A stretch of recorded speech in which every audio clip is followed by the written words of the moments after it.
Vəfanın mənim haqqımda o dediklərinin hamısı yalandır. Və çox yalancı qızdır.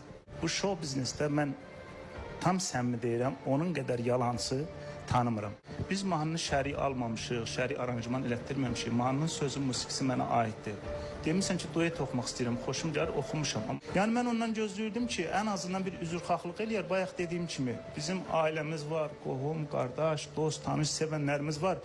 Efirdən bir insana ayıb olsun deməyin üçün sənin əlində ən azından əsasın olmalıdır.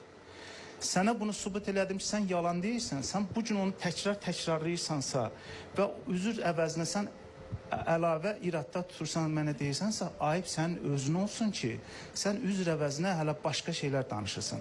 Deyirlər, mahnı qəşəng uğurlu oldu, baxışı belə deyir, mənim həyatımda dəyişən bir şey olmadı, vüsala yaxşı oldu, 50 milyon baxış oldu.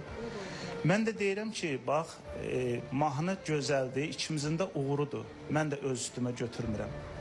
Amma məndən başqa sənin oxuduğun oğlan ya xanım duetlərində ya tək oxuduqlarında 51-52 milyon olan varsa denəm.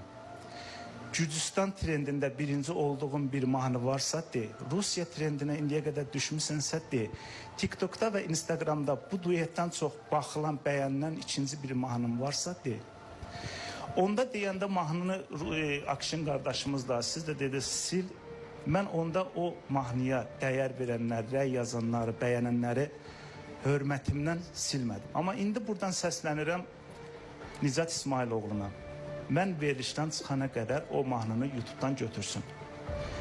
Peşmanım deyirsənsə, minnətin olsun ki, mən səndən oxumuşam. Mən 13 müğənni ilə indiyə qədər duet oxumuşam. Xatirə İslam olsun, Fədaya Laçın, Aynur Dadaşova, Şəbnəm xanım, ilaxır.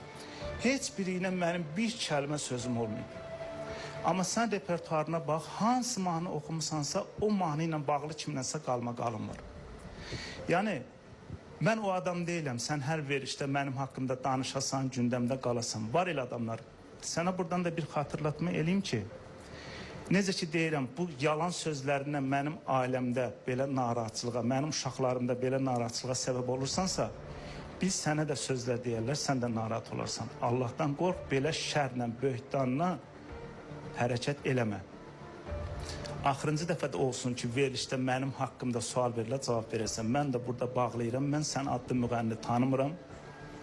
Oxumuşuq, elə bir ki, oxumamış olduq. Bu gündən də YouTube'dan qaldıracaqlar. Mənim sözüm bu qədər.